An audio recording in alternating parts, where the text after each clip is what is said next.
ನಮಸ್ಕಾರ ಸ್ನೇಹಿತರೆ, ನೀವು ನೋಡುತ್ತಿರುವುದು ಪೆಟ್ಸ್ ಲೋಕ. ಇವತ್ತಿನ ವಿಡಿಯೋದಲ್ಲಿ ಹ್ಯಾಮ್ಸ್ಟರ್ ಬಗ್ಗೆ ಸಂಪೂರ್ಣ ಮಾಹಿತಿಯನ್ನು ತಿಳಿದುಕೊಳ್ಳೋಣ. ಇದರಲ್ಲಿ ನಾವು ತಿಳಿದುಕೊಳ್ಳೋದು ಬಂದು ಹ್ಯಾಮ್ಸ್ಟರ್ ಪ್ರಕರಣಗಳು ಮತ್ತು ಹೇಗೆ ಸಾಕಬೇಕು ಮತ್ತು ಆಹಾರ ಏನು ಕೊಡಬೇಕು ಮತ್ತು ಕೇಜ್ ಸೆಟಪ್ ಹೇಗಿರಬೇಕು ಮತ್ತು ಸಾಮಾನ್ಯ ರೋಗಗಳು ಏನೇನು ಬರಬಹುದು ಮತ್ತು ಕೇರ್ ಮತ್ತು ಮೇಂಟೆನೆನ್ಸ್ ಅದರ ಬಗ್ಗೆ ಮತ್ತು ಬಿಗಿನರ್ಗಳು ಮಾಡುವ ತಪ್ಪುಗಳನ್ನು ಈ ವಿಡಿಯೋದಲ್ಲಿ ನೋಡೋಣ. ಹಾಗಾದರೆ ಈ ವಿಡಿಯೋವನ್ನು ಸ್ಕಿಪ್ ಮಾಡದೆ ಕೊನೆವರೆಗೂ ನೋಡಿ. ಸ್ನೇಹಿತರೆ, ಈ ಹ್ಯಾಮ್ಸ್ಟರ್ಗಳು ಎಂದರೆ ಏನು ಅಂತ ನೋಡೋಕೆ ಬಂದರೆ, ಹ್ಯಾಮ್ಸ್ಟರ್ ಒಂದು ಚಿಕ್ಕ ಗಾತ್ರದ ರೋಡೆಂಟ್ ಪ್ರಾಣಿ. ಸಾಮಾನ್ಯವಾಗಿ ಇವು ರಾತ್ರಿ ಸಮಯದಲ್ಲಿ ಹೆಚ್ಚು ಆಕ್ಟಿವ್ ಆಗಿರುತ್ತದೆ. ಅಂದರೆ ನೀವು ಹಗಲಲ್ಲಿ ಇದನ್ನು ಜಾಸ್ತಿ ನೋಡುವುದು ಬಂದು ಅದು ಜಾಸ್ತಿ ಮಲ್ಗೆ ಇರುತ್ತದೆ. ರಾತ್ರಿಯಲ್ಲಿ ಬಂದು ನಿಮಗೆ ಇದು ಸೂಪರ್ ಆಕ್ಟಿವ್ ಆಗಿರುತ್ತದೆ. ಮತ್ತು ಸ್ನೇಹಿತರೆ, ನಿಮಗೆ ಗೊತ್ತಾ, ಹ್ಯಾಮ್ಸ್ಟರ್ ತನ್ನ ಕೆನ್ನೆಯಲ್ಲೇ ಒಳಗೆ ಆಹಾರವನ್ನು ಸ್ಟೋರ್ ಮಾಡಿಕೊಳ್ಳುತ್ತದೆ. ಹೌದು ಸ್ನೇಹಿತರೆ, ಇದು ಕೆಲವೊಮ್ಮೆ ಅದರ ಮುಖ ತುಂಬ ದೊಡ್ಡದಾಗಿ ಕಾಣಿಸುತ್ತದೆ. ಏನಕ್ಕೆಂದರೆ ಅದರ ಕೆನ್ನೆ ಒಳಗೆ ಬಂದು ಊಟವನ್ನು ಸ್ಟೋರ್ ಮಾಡಿಕೊಂಡಿರುತ್ತದೆ. ಸ್ನೇಹಿತರೆ, ಇವಾಗ ನಾವು ನೋಡ್ತಾ ಇರೋದು ಬಂದು ಹ್ಯಾಮ್ಸ್ಟರ್ ಪ್ರಕರಣಗಳು. ಸಾಮಾನ್ಯವಾಗಿ ಹೆಚ್ಚು ಸಾಕುವ ಹ್ಯಾಮ್ಸ್ಟರ್ಗಳು ಏನೇನು ಅಂತ ನೋಡೋಣ ಬನ್ನಿ. ಫಸ್ಟ್ ನಾವು ನೋಡುವಂಥದ್ದು ಬಂದು ಸಿರಿಯನ್ ಹ್ಯಾಮ್ಸ್ಟರ್ ಅಂತಾರೆ, ಮತ್ತು ನೆಕ್ಸ್ಟ್ ಬಂದು ಇದು ಡ್ರಾಫ್ಟ್ ಹ್ಯಾಮ್ಸ್ಟರ್ ಅಂತಾರೆ, ಮತ್ತು ರೋಬೋರಿಕ್ಸ್ ಹ್ಯಾಮ್ಸ್ಟರ್ ಅಂತಾರೆ, ಮತ್ತು ಇನ್ನೊಂದು ಲಾಸ್ಟ್ ಬಂದು ನಾವು ನೋಡುವಂಥದ್ದು ಬಂದು ಚೈನೀಸ್ ಹ್ಯಾಮ್ಸ್ಟರ್ ಅಂತಾರೆ.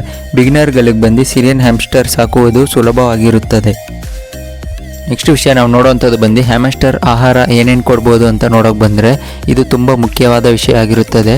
ಫಸ್ಟ್ ನಾವು ನೋಡುವಂಥದ್ದು ಬಂದು ಹ್ಯಾಮ್ಸ್ಟರ್ ಪೆಲೆಟ್ಸ್ ಕೊಡ್ಬೋದು ಮತ್ತು ಕ್ಯಾರೆಟ್ ಕೊಡ್ಬೋದು, ಮತ್ತು ಇದಕ್ಕೆ ಸಣ್ಣ ಪ್ರಮಾಣದಲ್ಲಿ ಆ್ಯಪಲ್ಗಳು ಕೊಡ್ಬೋದು, ಮತ್ತು ಸೌತೆಕಾಯಿ ಕೊಡ್ಬೋದು, ಮತ್ತು ಬ್ರೋಕಲಿ ಕೊಡ್ಬೋದು ಚಿಕ್ಕ ಚಿಕ್ಕ ಪೀಸ್ ಮಾಡಿ, ಮತ್ತು ಸನ್ಫ್ಲವರ್ ಸೀಡ್ಸ್ ಕೊಡ್ಬೋದು, ಮತ್ತು ವಾರಕ್ಕೊಂದು ಅಥವಾ 2 ಬಾರಿ ಸಣ್ಣ ಪ್ರಮಾಣದಲ್ಲಿ ಟ್ರೀಟ್ ಕೊಡ್ಬೋದು.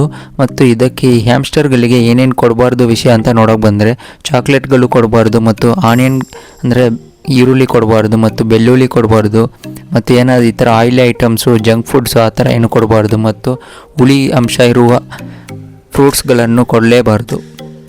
ಇವಾಗ ಹೇಳಿರೋ ಈ ಫುಡ್ಗಳು ಬಂದು ಹ್ಯಾಮ್ಸ್ಟರ್ಗಳಿಗೆ ಆರೋಗ್ಯಕ್ಕೆ ಹಾನಿಕರವಾಗಿರುತ್ತದೆ. ಮತ್ತು ನೆಕ್ಸ್ಟ್ ವಿಷಯ ನಾವು ನೋಡುವಂಥದ್ದು ಬಂದು ಹ್ಯಾಮ್ಸ್ಟರ್ ಕೇರ್ ಮತ್ತು ಮೇಂಟೆನೆನ್ಸ್ ಅಂತ ನೋಡೋಕೆ ಬಂದರೆ, ಪ್ರತಿದಿನ ಮಾಡಬೇಕಾದ ಕೆಲಸಗಳು ಅಂತ ನೋಡೋಕೆ ಬಂದರೆ ನೀರು ಬದಲಾಯಿಸಬೇಕು, ಮತ್ತು ಉಳಿದ ಆಹಾರವನ್ನು ಗೂಡಿನಿಂದ ತೆಗಿಲಬೇಕು, ಮತ್ತು ಕೇಜ್ ಚೆಕ್ ಮಾಡ್ತಾ ಇರಬೇಕು, ಮತ್ತು ವಾರಕ್ಕೊಂದು ಬಾರಿ ಕೇಜ್ ಕ್ಲೀನ ಮಾಡಬೇಕು. ಆದರೆ ಒಂದು ವಿಷಯ ನೆನಪಿರಲಿ, ಅದರ ಪೂರ್ಣ ಬೆಡ್ಡಿಂಗ್ನ ಬಂದು ಫುಲ್ಲು ತೆಗಿಯೋಕೆ ಹೋಗ್ಬೇಡಿ. ಏನಕ್ಕೆ ಅದು ಒಂದೊಂದ್ಸಲಿ ಸ್ಟ್ರೆಸ್ ಆಗಬಹುದು.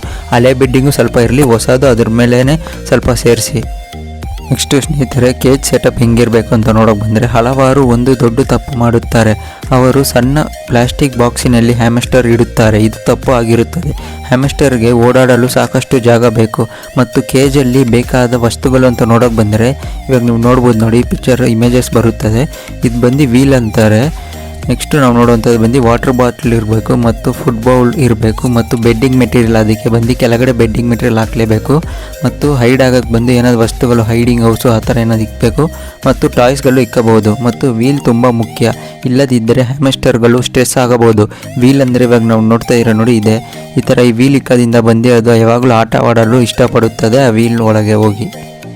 ನೆಕ್ಸ್ಟ್ ವಿಷಯ ನಾವು ನೋಡುವಂಥದ್ದು ಬಂದು ಸಾಮಾನ್ಯವಾದ ರೋಗಗಳು ಹ್ಯಾಮ್ಸ್ಟರ್ಗಳಿಗೆ ಏನೇನು ಬರುತ್ತದೆ ಅಂತ ನೋಡೋಕೆ ಬಂದರೆ, ಇದು ತುಂಬ ಮುಖ್ಯವಾದ ಭಾಗವಾಗಿರುತ್ತದೆ. ವೆಟ್ಟೈಲ್ ಡಿಸೀಸ್ ಫಸ್ಟ್ ನಾವು ನೋಡುವಂಥದ್ದು ಬಂದು ವೆಟ್ಟೈಲ್ ಡಿಸೀಸ್ ಅಂತಾರೆ. ಇದರ ಲಕ್ಷಣಗಳು ಅಂತ ನೋಡೋಕೆ ಬಂದರೆ ಡಯರಿಯಾ ಆಗಿರಬಹುದು, ಮತ್ತು ಒದ್ದೆಯಾದ ಬಾಲ ಆಗಿರುತ್ತದೆ ಇದರ ಲಕ್ಷಣಗಳು. ಸೆಕೆಂಡ್ ಡಿಸೀಸ್ ಬಂದು ರೆಸ್ಪಿರೇಟರಿ ಇನ್ಫೆಕ್ಷನ್ ಆಗಿರಬಹುದು. ಇದರ ಲಕ್ಷಣಗಳು ಬಂದು ಉಸಿರಾಟ ತೊಂದರೆ ಇರುತ್ತದೆ, ಮತ್ತು ಮೂಗಿನಿಂದ ಡ್ರಾಪ್ ಒಂಥರ ನೀರು ಬರೋ ಥರ ಇರುತ್ತದೆ. ಮತ್ತು ಇದಕ್ಕೆ ಬಂದು ನೆಕ್ಸ್ಟು ಪ್ರಾಬ್ಲಮ್ ಏನು ಬರುತ್ತೆ ಅಂತ ನೋಡೋಕೆ ಬಂದರೆ, ಒಂಥರ ಹಲ್ಲಿನ ಪ್ರಾಬ್ಲಮ್ ಬರುತ್ತದೆ, ಡೆಂಟಲ್ ಪ್ರಾಬ್ಲಮ್ಸ್ ಬರುತ್ತದೆ. ಹ್ಯಾಮ್ಸ್ಟರ್ ಹಲ್ಲುಗಳು ನಿರಂತರವಾಗಿ ಬೆಳೆಯುತ್ತವೆ, ಮತ್ತು ಚಿವ್ ಟಾಯ್ಸ್ ಇದ್ದರೆ ಸಾಮಾನ್ಯವಾಗಿ ಆಗಬಹುದು. ಸ್ಕಿನ್ ಪ್ರಾಬ್ಲಮ್ಸ್ ಆಗಿರಬಹುದು, ಕೂದಲು ಉದುರುವುದು, ಚರ್ಮದ ತೊಂದರೆ. ಈ ಲಕ್ಷಣಗಳು ಕಂಡರೆ ಬೇಗ ನೀವು ಡಾಕ್ಟರ್ ಹತ್ರ ತೋರಿಸಿ. ವಿಷಯ ನಾವು ನೋಡುವಂಥದ್ದು ಬಂದು ಬಿಗಿನರ್ಸ್ಗಳು ಮಾಡುವ ಮಿಸ್ಟೇಕ್ಸ್ಗಳು ಅಂತ ನೋಡೋಕೆ ಬಂದರೆ, ಹೆಚ್ಚು ಹಿಡಿಯುವುದು, ಅದನ್ನು ಬಂದು ಜಾಸ್ತಿ ತೊಂದರೆ ಮಾಡ್ತಾ ಇರೋದು, ಆ ಥರ ಎಲ್ಲ ಮಾಡ್ತಾ ಇರ್ತಾರೆ, ಮತ್ತು ತಪ್ಪು ಆಹಾರವನ್ನು ಕೊಡುತ್ತಾರೆ, ಮತ್ತು ಸಣ್ಣ ಕೇಜಲ್ಲಿ ಆ ಹ್ಯಾಮ್ಸ್ಟರ್ಗಳನ್ನು ಬೆಳೆಸುವುದು, ಮತ್ತು ಹ್ಯಾಮ್ಸ್ಟರ್ ನಿದ್ರೆ ಮಾಡುವಾಗ ಡಿಸ್ಟರ್ಬ್ ಮಾಡುವುದು. ಈ ಥರ ಮಾಡೋದ್ರಿಂದ ಬಂದು ಹ್ಯಾಮ್ಸ್ಟರ್ಗಳು ಜಾಸ್ತಿ ಸ್ಟ್ರೆಸ್ ಆಗುತ್ತದೆ, ಮತ್ತು ಅದ್ರ ಲೈಫ್ ಸ್ಪ್ಯಾನು ಕಮ್ಮಿ ಆಗ್ತಾ ಬರುತ್ತೆ. ಒಂಥರ ಸ್ಟ್ರೆಸ್ಸಲ್ಲೇ ಅದು ಒಂಥರ ಫೀಲ್ ಆಗಿ ಒಂಥರ ಇದಾಗ್ಬಿಟ್ಟಿರುತ್ತದೆ. ಈ ತಪ್ಪುಗಳನ್ನು ನೀವು ತಪ್ಪಿಸಿದರೆ ನಿಮ್ಮ ಹ್ಯಾಮ್ಸ್ಟರ್ ತುಂಬಾ ಆರೋಗ್ಯವಾಗಿರುತ್ತದೆ. ಮತ್ತು ಸ್ನೇಹಿತರೆ, ಹ್ಯಾಮ್ಸ್ಟರ್ ಚಿಕ್ಕ ಪ್ರಾಣಿ ಆದರೆ ಅದರ ಜವಾಬ್ದಾರಿ ದೊಡ್ಡದು. ಸರಿಯಾದ ಆಹಾರ, ಉತ್ತಮ ಕೇಜು ಮತ್ತು ಸ್ವಚ್ಛತೆ ಇದ್ದರೆ ನಿಮ್ಮ ಹ್ಯಾಮ್ಸ್ಟರ್ ಸಂತೋಷವಾಗಿ ಬದುಕುತ್ತದೆ.